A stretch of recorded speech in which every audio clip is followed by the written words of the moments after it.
So, public speaking is something that I really enjoy, and something that if I could do it every day, I'd probably make a career out of it. But it wasn't something I always loved. In fact, I hated it. So, my first speech in public was actually when I was in 3rd grade. We were giving a presentation about our favorite heroes in Black History Month. So, I'm from Atlanta, so we celebrate Black History Month with pride and with glamour and just all of this. So, Martin Luther King, Dr. King was my favorite because he was just a great orator. It didn't occur to me at the time that to be a great orator, you actually have to prepare. So I assumed that watching speeches of Bill Clinton and everyone else giving a speech, my teachers especially, that I could just get something, go on stage, and the words would come out of my mouth. Horrible assumption. So I get up there, I'm about 9, get on stage, open up, and realize, holy crap, no words are coming out of my mouth. And I just freeze. And I suffer probably one of the worst social anxieties you could have. I literally froze. And the teacher had to walk me down to my seat. Needless to say, I got an F on the project. Everyone else just read off the script. I assumed that you can just be Superman, be like Dr. King, and just go off on amazing speeches. I learned something that day. 1, I hated public speaking. 2, if I was going to do public speaking again, someone was going to have to literally kill me before I do that. And so the years went by, and I did no public speaking. It wasn't until I was a freshman in high school when one of my friends told me, you know, Davis, you're really smart. You know, everyone knows you're smart. But you realize that no one ever listens to what you have to say? I was like, I don't know. And he was like, you want to know why people don't listen to what you say? I was like, why? Because you have no people skills. And this was before Big Bang Theory came out, so if you can think of Sheldon, that's pretty much how I was. I had all these great ideas coming out of my mind, but the way that I said it, the way that I just made myself look more, or just superior to everyone, or just the way I belittle people, things that I didn't think I was doing consciously, just see through. And no one would listen to my ideas. And I realized my people skills were lacking, my communication skills, I was a total mess. And so, but what my friend said really hurt me because no one's really said to my face that, Davis, you're pretty much antisocial. It was just something that I acknowledged, but no one really called me out on it. So I decided to do the next best thing. I signed up for a public speaking competition, right, out of all things. I realized, you know what, if I throw myself into this situation enough times, perhaps I'll learn something. So being thrown to my first competition, I had no clue what to do, so I had to learn everything I could. I read everything from Dale Carnegie, How to Win Friends, Influence People, to How to Give a Speech for Dummies, Presentation for Dummies. So all these books just came together. And slowly I realized I really loved what I was doing. Being on stage, it gives you a confidence. It gives you a purpose to developing your skills. Because either I was going to develop it or I was going to have another social anxiety attack. Oh, come in, join us. So what I did, over the years, I got a little better, and soon I started winning some competitions, some state and national competitions. And while the medals and the trophies are great, what I really enjoyed about public speaking was the friends I made and just the person I've become 4 years after I started. And it's something that I think everyone should be able to do because no matter if you're introverted or extroverted, public speaking is a skill that you can learn. And hopefully today you guys will be able to learn some of the tricks. So public speaking is something that's an art, and it takes a lot of years of practice, and you can't go over everything in 1 hour. So there are things like body language, there are things like articulation, building a PowerPoint, getting an audience, answering questions. There's so many things that you can't do, but today I want to focus on 3 things. 1, I want to focus on overcoming the fear of public speaking. 2, I want to talk about preparing for a speech. And 3, I actually want to talk about writing a speech. So these 3 things, if you did only these 3 things, they're going to do more for you than most other things. The body language, the building the presentation, the practicing, those will come. But as long as you can get these 3 things on the board down by tonight, I'll call it success. Alright, so we're going to play a little game first. I just want to see where everyone is. So I want you to imagine that this is your right side, this is your left side. So each wall will represent an extreme. And I'm going to call out a series of questions, and I want you to move somewhere along the spectrum that you feel you belong. For example, if I said, if you like cats, this wall. If you like dogs, this wall. Alright guys. Too many neutrals. Alright. If you think a Winslow is the greatest thing ever, move this side. If you think the Winslow is the worst thing in the world, move this side. Winslows. If you haven't had a Winslow, then stay inside. Alright. Okay, so mostly everyone likes Windsors. Okay, that's good. Might keep that. Note that. All right. If you've ever used Let's Grab a Meal sometime but never followed up, I want you to move to this side. If you've never used that, I want you to move to that side. But having followed up is that side. Yep, and you've always followed up is that side.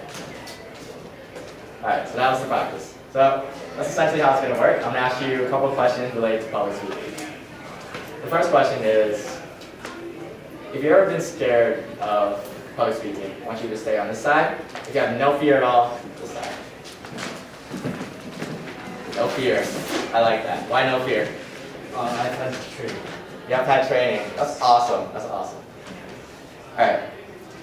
So I want to ask you guys, why are you guys scared of public speaking? Just what are some things that come to mind when you think of being honored and having to say a couple words?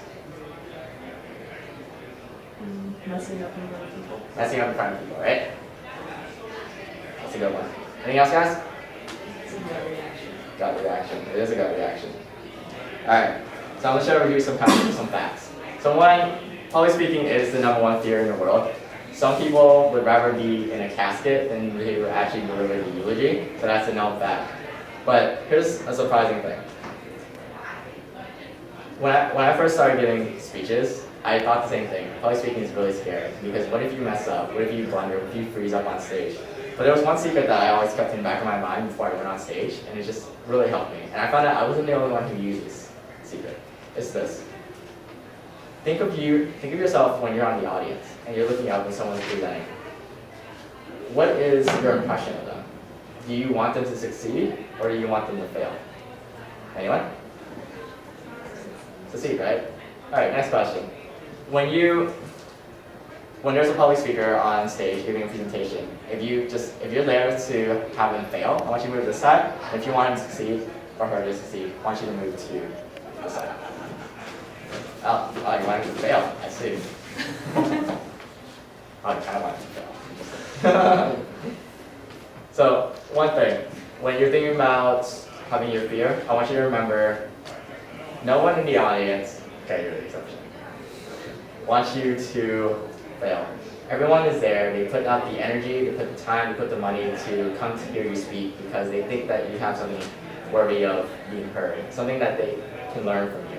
And I found that all the competitions I've ever been to, no one ever goes on a Saturday morning just to say, I'm going to spend 5 hours of my life today just to count how many of these high school kids mess up. And I'm going to tweet about it, I'm going to Facebook about it, I'm going to take pictures, I'm going to make sure that they're just embarrassed for the rest of their life. No one absolutely says that. And that's the one thing that just keeps my confidence going, even if I'm delivering a speech for people I know, people I don't know, in an auditorium full of people. They're there, they want to have a good time, I want to have a good time. As long as you internalize that, most of your fear will go away. All right, second question. If you've ever been scared of messing up on a speech, I want you to move this side. And if you don't have that fear, you think you'll never mess up, I want you to stay on this side.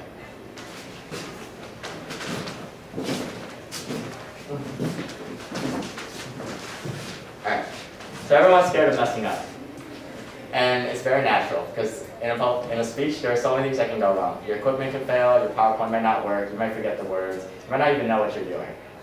But tonight, I want you guys to leave knowing that there are things that you can do to pretty much lessen the downside and increase your chances of succeeding. We're going to go over that in a bit. Third question. How much stage fright do you have when you're giving a speech? If it's the most frightening thing in your life, I want you to move to the side. If it's not threatening at all, you can stay on the side.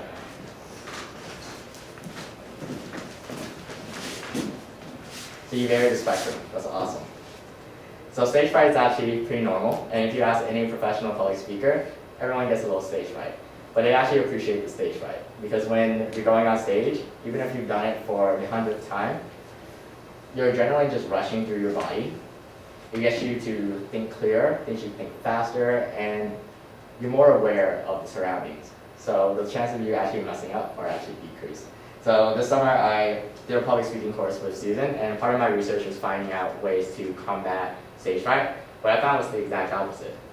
Is that if you get rid of all stage fright, then the speech becomes boring. Just a little stage fright, just a little. It'll pump up your speech. and it'll make you a better presenter. All right, last question. The amount of experience you have in public speaking. If you do this every day or you consider it just a normal part of your day, I want you to move this side. If you've never done public speaking before, I want you to move against this wall. All right, you guys are all around the spectrum. So, everyone take a seat. All right, George, sit down. Sorry, I want you guys to sit down on the floor where you guys are.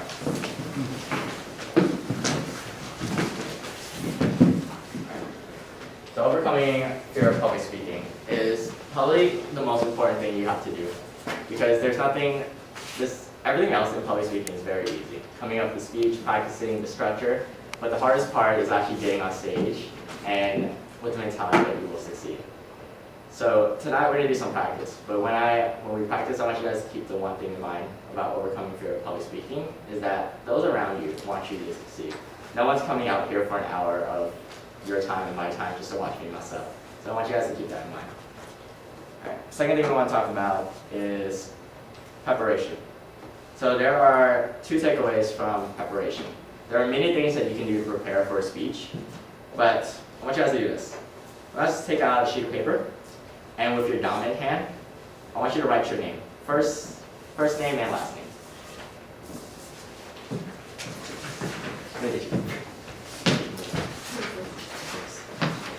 Wait, I'll take that. I don't writing or the. Yeah, go for it.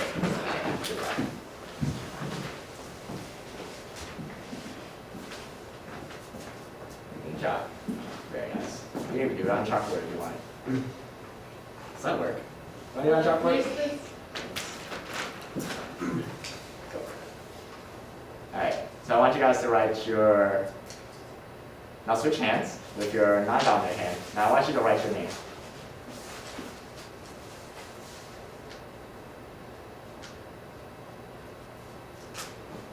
Alright, does anyone actually have a decent hand that they want to share? Is anyone's non-dominant hand better than their dominant hand? That's a better question. Alright. So we all agree that's pretty bad. Let's do it again. I want you the same with your opposite writing hand, so the non-dominant hand. I want you to write your name again.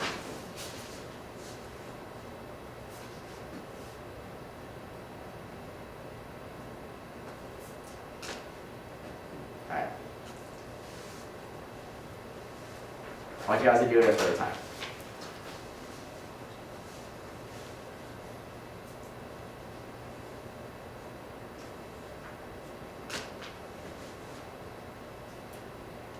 Awesome. So I want you guys to look at the first time you wrote, which is with your dominant hand, and with your non-dominant hand. I want you guys to tell me, just with the person closest to you. So the person closest to you, I want you to share with them what you think the lesson of this exercise was. So I'm going to tell you afterwards, but I want you to share with each other what you think the purpose was. It's better. I would say you do this over and over again, it's better, maybe not really like this, but. That's better. Alright.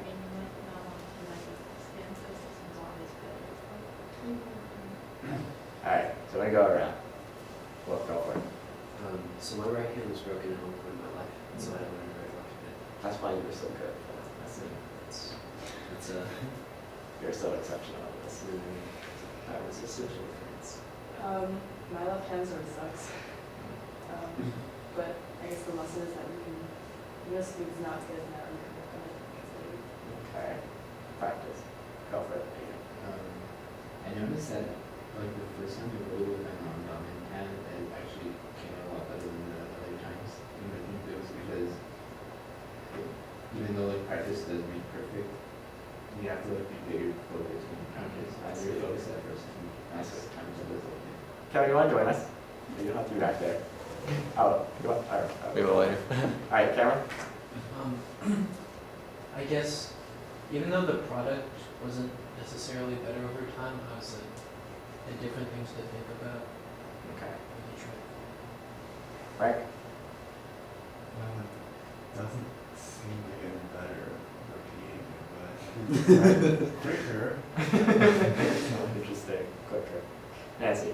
Thinking maybe it's a possible alternate practice, or the meaning behind this is you should play your strengths. Play your strengths. Interesting.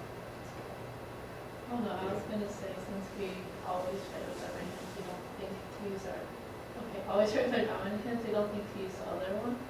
But that doesn't mean you shouldn't, like, ever, like, don't prevent yourself from doing just because you don't think that. Okay. So you guys hit on some key points. When Adrian mentioned alternatives, you guys mentioned practice, things to talk about between Cameron and Frank, and then see about using your strengths and not your weaknesses. So you guys want to know the secret of this activity? Why would you write with your left hand if you're right-handed? Is essentially the. So Nancy hit it. All right. So in public speaking, everyone has a different public speaking style. Some people are very energetic. Some people are quiet. Some people are great motivational speakers, but horrible salesmen. Some people just get people inspired. Some people can't. Some people tell really great stories. Some people stick to the facts. But the lesson is focus on your strengths and not your weaknesses. One of the hardest things about public speaking or teaching public speaking is that no matter what kind of group that I have or even you'll encounter in your life, everyone has a different style. Some people are just naturally funny. Other people pretend to be funny but aren't so funny. Some people can get you to buy probably the crappiest product ever and you wonder why it is. But other people can't sell you free money, right? So everyone has strengths. And to determine what your strengths are, I want you to think back to the times that you try to persuade someone or try to convince someone to do something. What was it that made you successful? Was it your personality? Were you able to connect with them? Are you someone who builds a personal relationship with the audience? Were you someone who can tell a story? Were you someone who can give them the facts? Were you someone who can humor them? So when you do public speaking, start with your strengths. A lot of programs, a lot of trainings try to do everything at once, try to cover your strengths and your weaknesses. I believe that by starting with your strengths, you're going to make so much more progress than if you start with your weaknesses. Think of it this way. You could spend 100 hours writing with your left hand or your non-dominant hand, but little progress would be made versus writing with your right hand, which you're accustomed to, which you're used to, and what you're good at. So that's the first lesson. Start with your strengths. So by the way, at the end of this, I'll give you guys, if you guys want to, I have a handout I can give you guys, I'll email you guys. So next thing I want to do, take a Post-it note, and I want you to stick it on your forehead. Oh, I didn't ask you, you want to take one and do this as well. All right, I want you to stick on your forehead.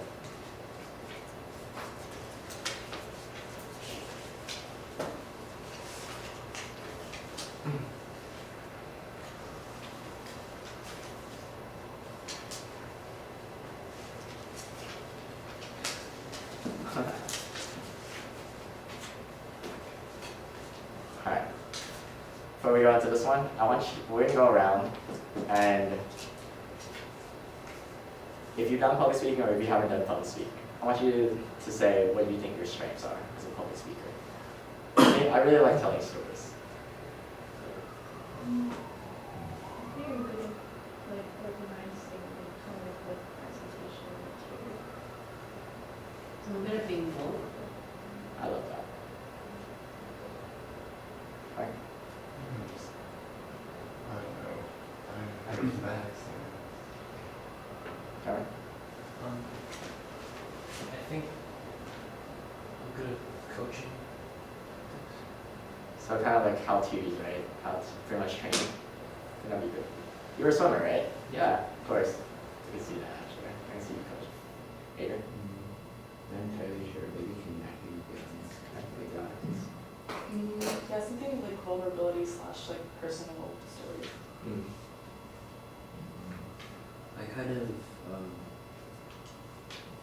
don't perceive the audience. Like I could offer energy, but they're kind of just abstract. I see. It's very different. So yeah. Alright, so this exercise, everyone has a post-it note that sticks to your head, right? I want you to get your writing utensil. I want you to write the letter E on your forehead. Write E.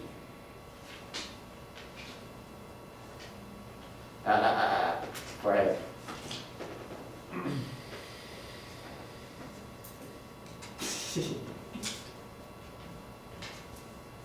Alright.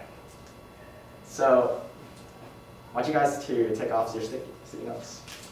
And I want you to see in whose perspective did you write the E? Who would be able to see the E? Would it be your audience or yourself? Would it be someone looking at it? Or basically, can you tell that it's an E right now? Is it a right-sided E? Adrian? Adrian? The audience point of view. The audience point of view. Nancy? From my point of Give view. you a point of view. Oh, so self-centered. Just kidding. This is not me. Okay. Yeah, it's kind of a question. Okay. Yes, perfect. Audience. All right. So you guys kind of hit it on the point. Is when you're preparing a speech, one of the best things and you can do is think about your audience. The worst thing you can do is not think about your audience. All right, we're gonna watch 2 video clips and then we're gonna start brainstorming some things that you would ask your audience. So this is my favorite speech and my least favorite speech. And I'm gonna have you guys guess which one is my favorite and which one is not.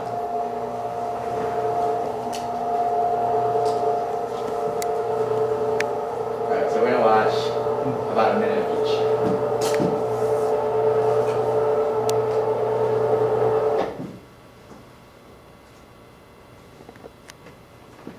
You'd be surprised if I didn't make at least brief mention of the one problem that I think is the biggest item of unfinished So this is Al Gore giving a graduation speech.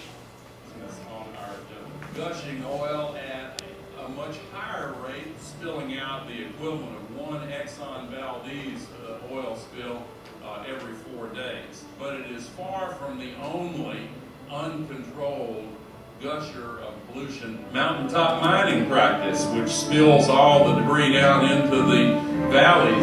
You remember that coal ash spill poisons the creeks and drinking water for many communities. Coal-fired generating plants in the United States every day puts 3 times as much global warming pollution into the atmosphere as that oil spill is putting into the Gulf of Mexico. Alright, remember that speech? Now we're gonna watch a minute of this. Before I begin, I must point out that behind me sits a highly admired President of the United States and decorated war hero, while I, a cable television talk show host, has been chosen to stand here and impart wisdom. I pray I never witness a more damning example of what is wrong with America today.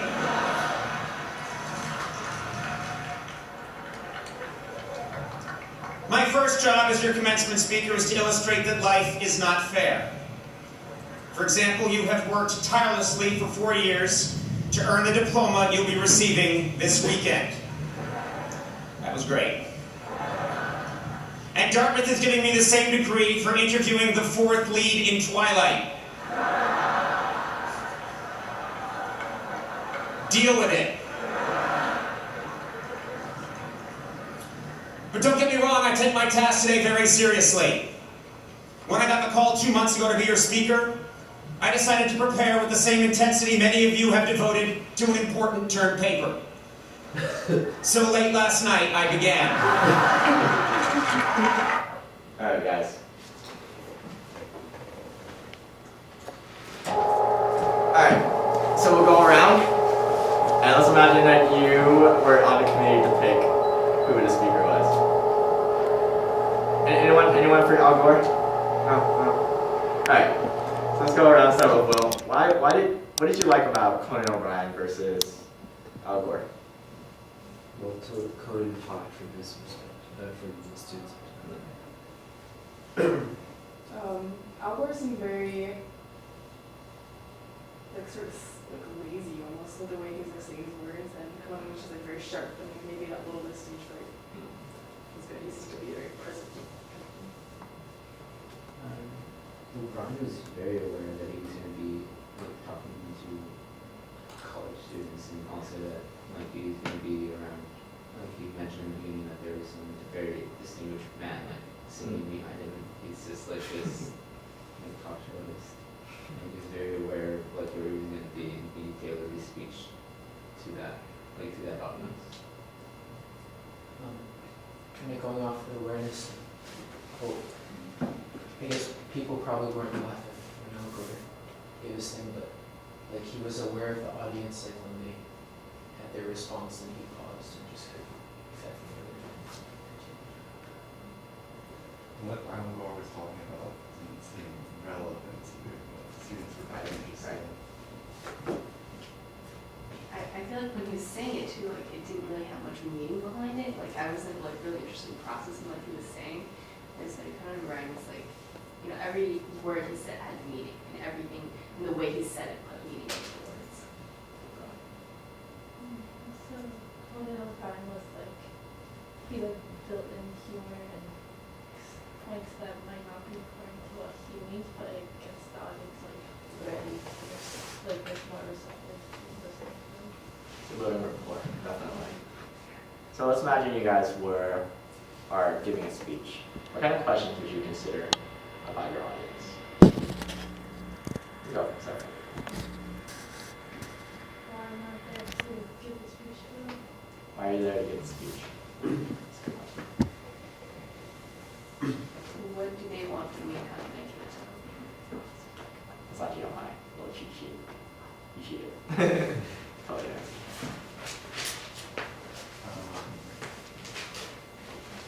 What the audience is interested in and how to best connect with them. Yes.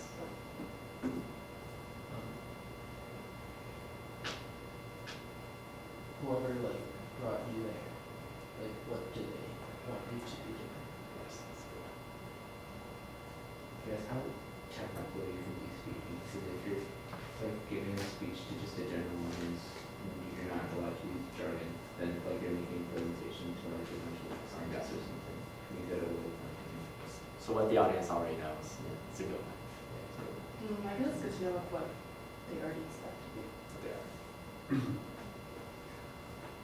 What you say matters to them. Why do you say it matters? That's hit it all in, that's hit, pretty much covered all the basics. And you can spend hours researching about your audience, but as long as you guys get the main points, which you guys mentioned is, why are you there in the first place? What can the audience get from you? 3, what the audience already knows. And 4, what's the best way to communicate to the audience?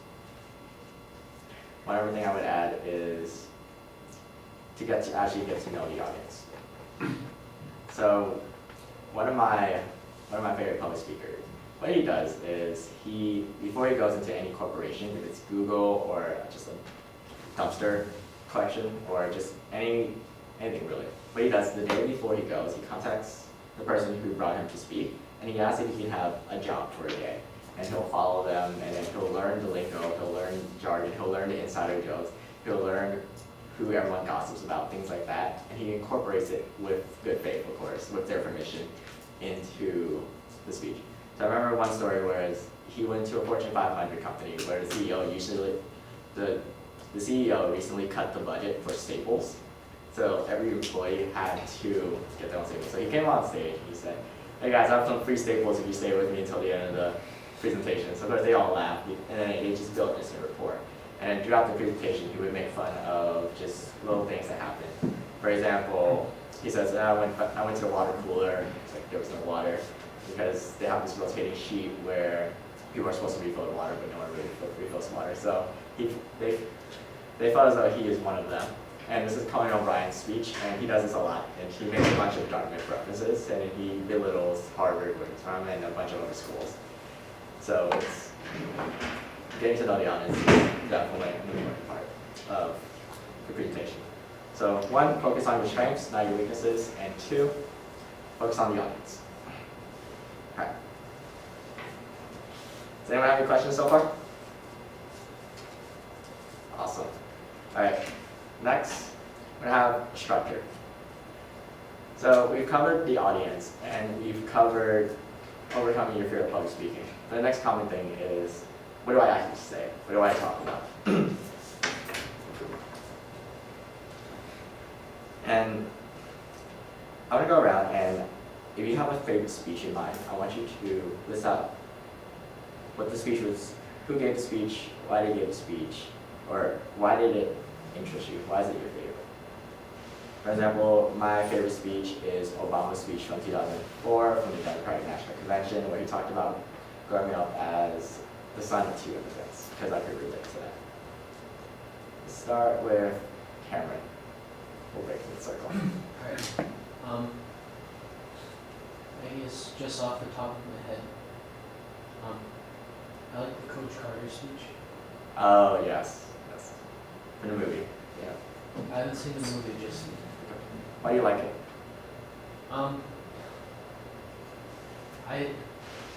I think one of my coaches showed it to the team like before an important game, and I think it quelled a lot of anxiety I may have had at the time.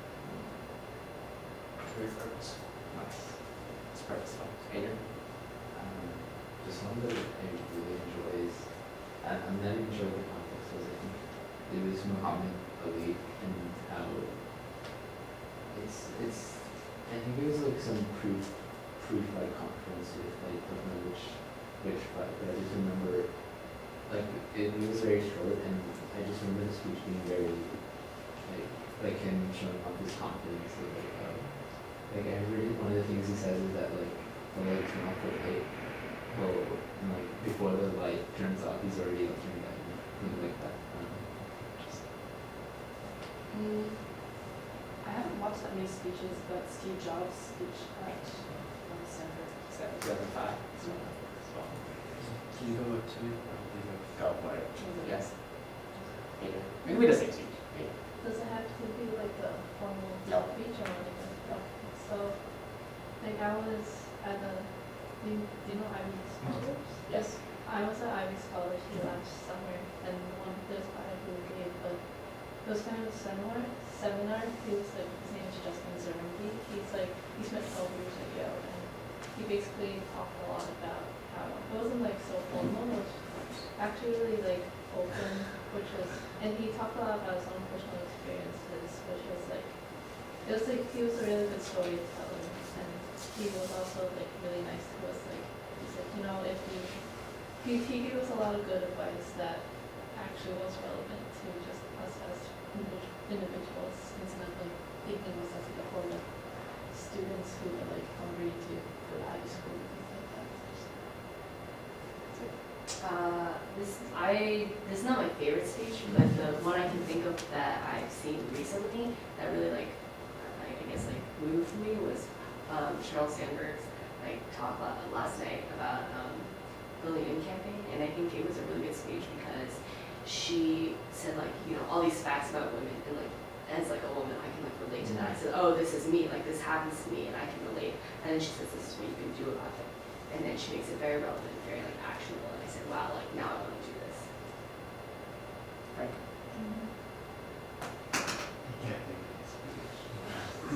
Alright, well, back to you.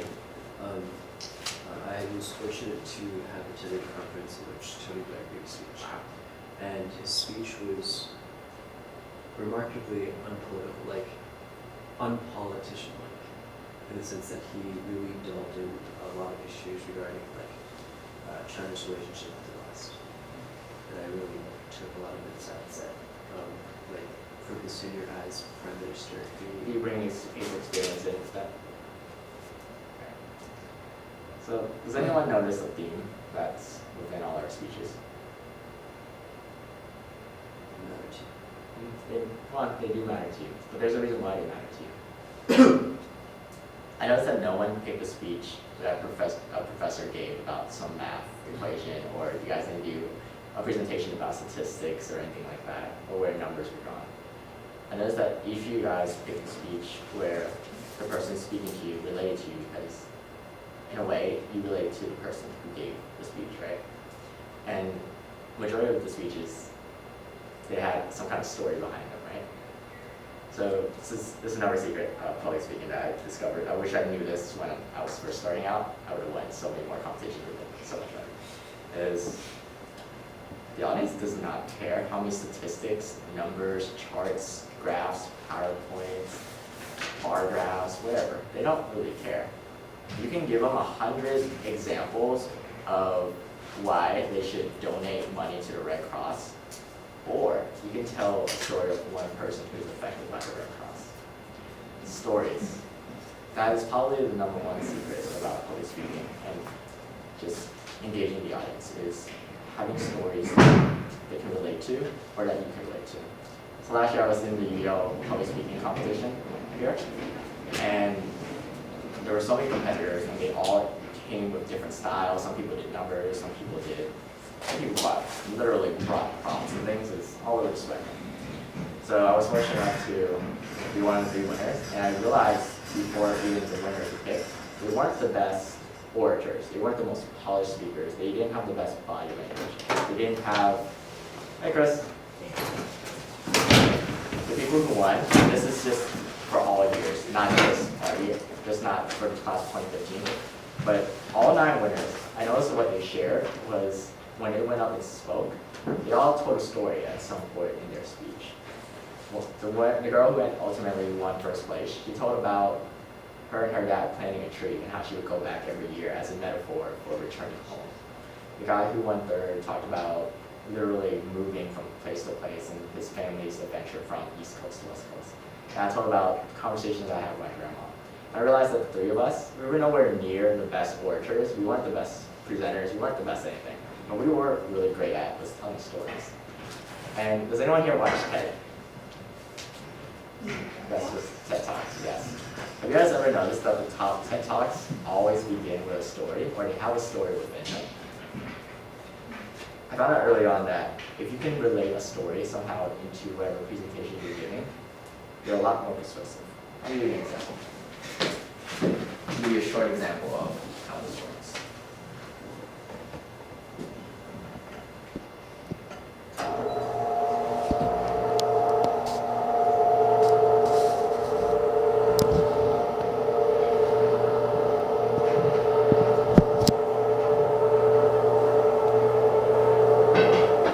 So I'm a little biased on this talk, but it was my favorite for a while.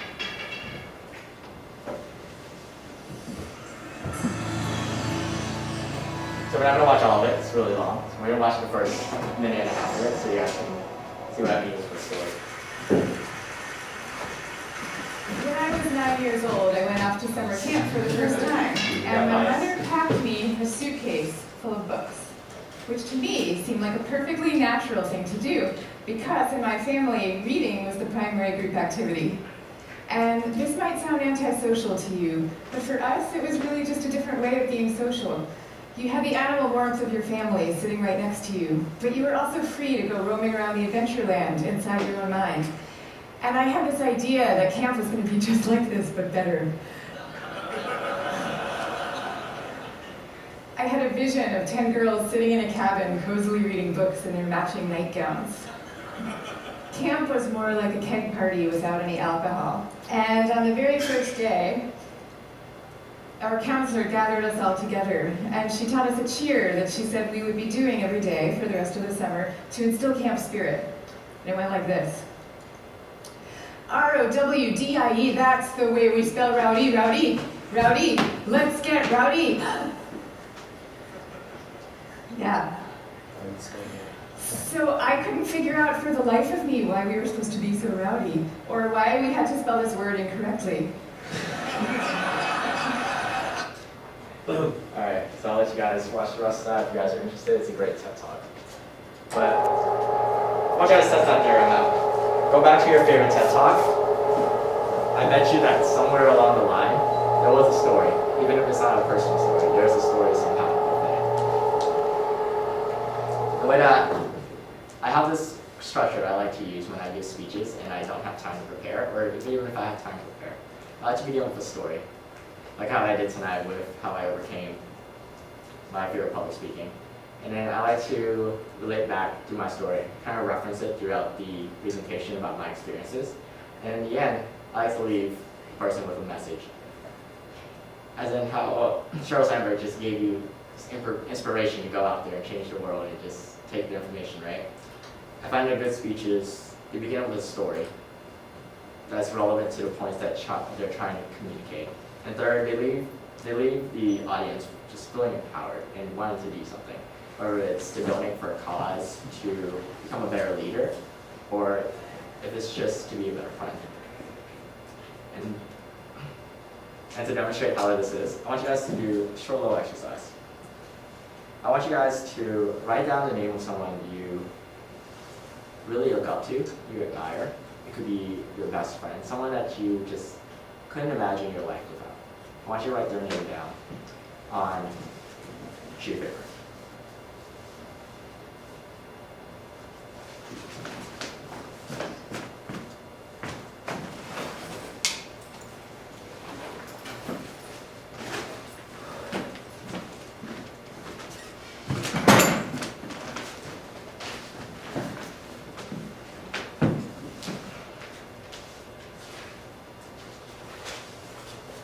Alright. And I want you to write 3 things that you wish everyone knew about that person. Why is it that they're so amazing? What qualities do they have that just makes you want to say, this is someone I wish everyone had a chance to know because this person is so supportive? Or write anywhere from 2 to 3 traits that just makes this person very powerful.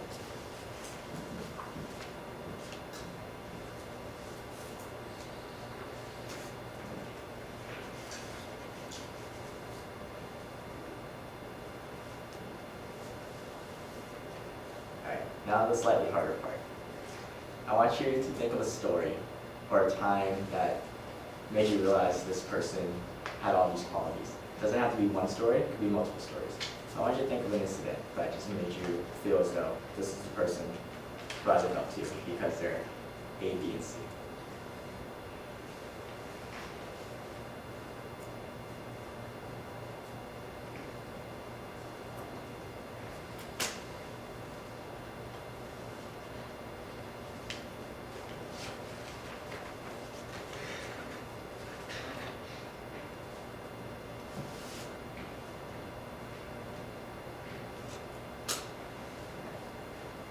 And I would like a volunteer who wouldn't mind sharing a story of the person they admire.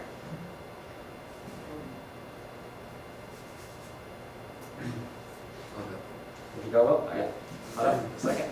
Alright. I want you guys to give it naturally from where you are. You can stand if you want, or you can sit down and just tell a story. I want you everyone to just pay attention to what Will says and how he is. So I want to talk about my friend Tiki. His name is Tiki. There's a long story to the name, but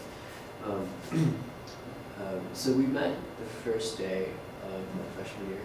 He was in college, and from like day one, we've had a wonderful relationship in the sense that like whenever I need help on whatever, he's there, and whatever like we have free time, we just joke around, and just like watch movies or whatever. He's one of the qualities that I've seen in him that I haven't seen in a lot of other people at Yale is that he's very real. In the sense that like he says what he thinks how he feels, and how he feels is who he is.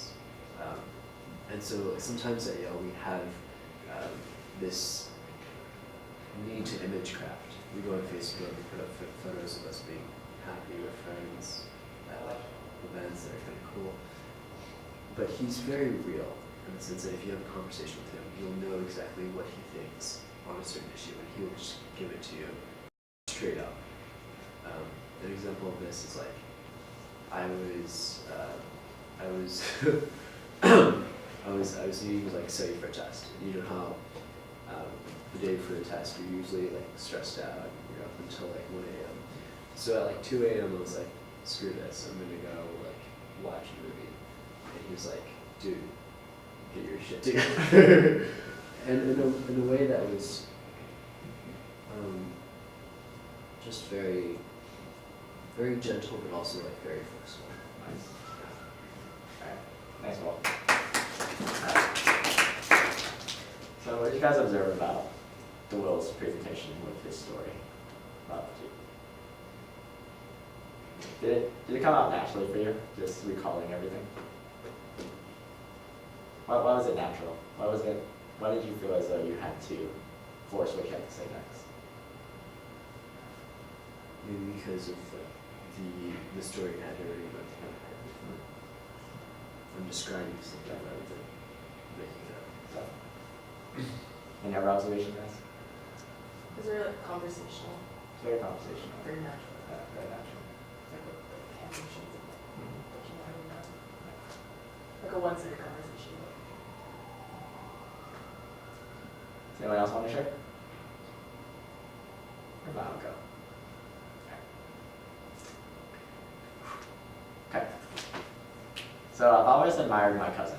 Her name is Jessica, and we're 1 year apart. When we grew up, we used to fight all the time. Our parents had to separate us so many times because we just bicker fight for. And I remember we would just yell at each other, fight over toys. When she was 3, I was 4. I didn't really appreciate her because we were always so different, the way we were raised, our mannerisms. And in middle school, we went to the same middle school. So I was very shy, but she was literally the most popular kid in school. So it was very exciting. I was like, oh, you're Jessica's cousin? Wow, I could never tell. As in, we were so opposite that we never got along. And sometimes I felt at family events, people would pay more attention to her than they would to me. It wasn't until we were older that I really appreciated the differences that we had. I'll never forget this one moment when we went shopping and I wanted to buy this really nice coat. And the lady at the counter said, you know, if you sign up for a Macy's card today, we'll take off 10%. And I was like, no, I don't. I was thinking in my mind, I could always sign up for the card and just cancel it right afterwards. I was like, no, that's too much hassle. And Jessica says, should we have the 10% discount anyways? And then the lady looks at her and she goes, well, since you asked, sure, why not? So we got the 10% discount. And I learned from her a very valuable lesson. It's just, she's never been scared to be wrong. And she really puts herself out there. Sometimes it's a little embarrassing, but every time she does get things like discounts and just things that make her life a lot easier. And that's why I really admire about her, because I learned from her that taking challenges, what's the worst thing that can happen? Someone says you no. So, what you guys? So I didn't know this, I didn't prepare this story beforehand. It was literally right off the top of my head. So I think Christine and Will hit it off the point is, if you tell a story that's personal to you, you'll find a couple of things will happen. One, it'll flow out really naturally to you. 2, you're going to be really interested in what you're talking about. The energy that just took over Will when he was talking to his friend, just think about that. Think about the last time you were talking to your best friend about something about your day.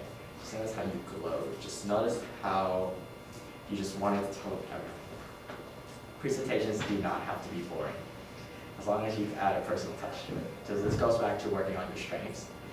One of the greatest strengths you can have is relating the story to yourself, or just having something to relate you to the audience. And nothing does that better than stories. So our hour is almost up. So next week for people in the Speak for Meek group, your assignment will be to pick a story of someone you want to tell, and I want you guys to tell the story. Meek right back here. And since this is open practice, actually, if any of you guys want to come back next week, so I'm not going to send a panelist out, so it's between people here. If you guys want to come back and practice, what we're going to do is I'll have some judges here, and we'll pretty much help you with your public speaking one-on-one, or just our group to you. And all you have to do is prepare, based on what we learned today, just a story, why you told the story, and conclude with a message. So for me, my message is essentially to learn to take risks. And I want you guys to think about that. It doesn't have to be with the person you wrote down today. It can be with anyone. It can be someone you run into the street with tomorrow. But everyone's welcome next week, and except for the people who are in the small group, you guys are required to come. So I'll see you guys next week. And before you guys go, if you guys can take one, pass it around, that'd be great. Does anyone have any questions about public speaking in general? So it doesn't have to be the material we covered today. So public speaking is I usually do this in 13 weeks. I try to do it in one session, which I thought covering the story would be a great part. Because this is something that you can do and you can take away right away. I guess what's a good way to practice public speaking if you're not like in competitions or you're not like doing it regularly? Alright, good question. So the question is, how do I practice?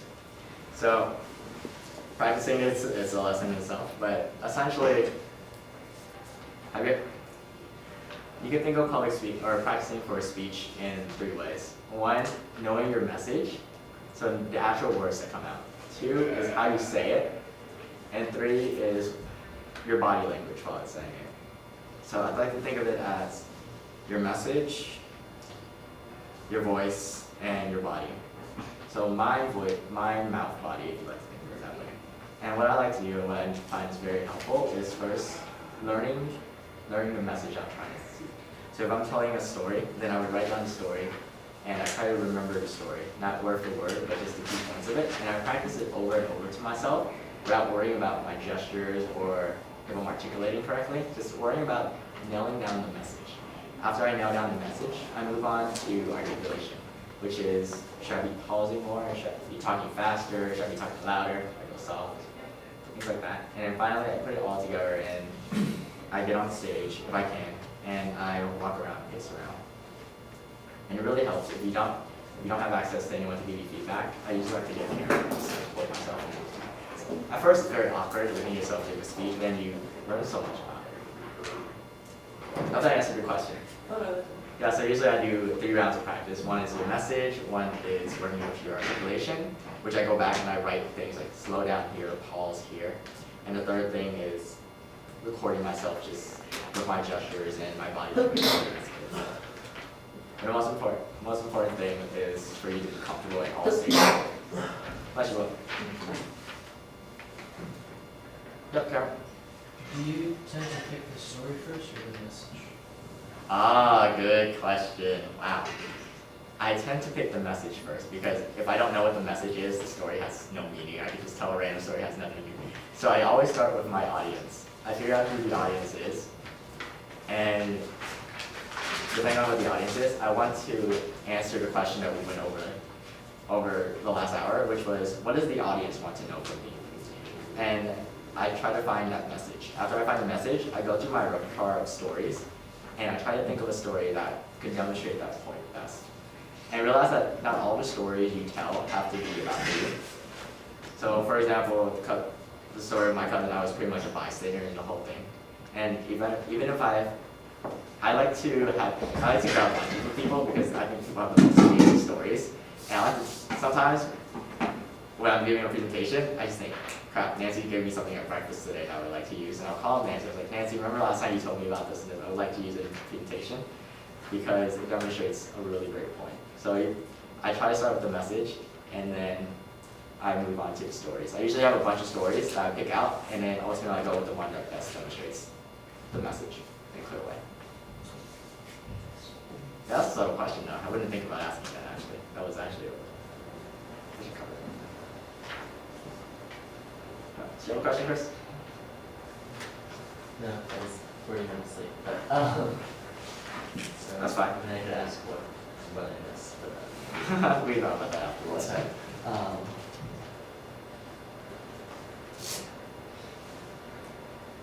But the best way to give a speech is to start really small.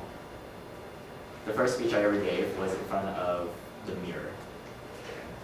So literally in front of the mirror, and then it was a close friend, and then a couple of friends, and then a couple more friends. And then, if you look at it now, I think most people think that public speakers are boring and you just get on stage with 10,000 people looking at you and give this awesome speech. But it's funny because most public speakers just start really small, and they do in rooms like these with less people than are here today, and they slowly build up. So it's like anything else. Public speaking is a skill that you can master. But start small. If you go too big, then you're gonna be scared off. But if you just go with 1 or 2 people and make those people connect with those people, you build up. It's like any other skill.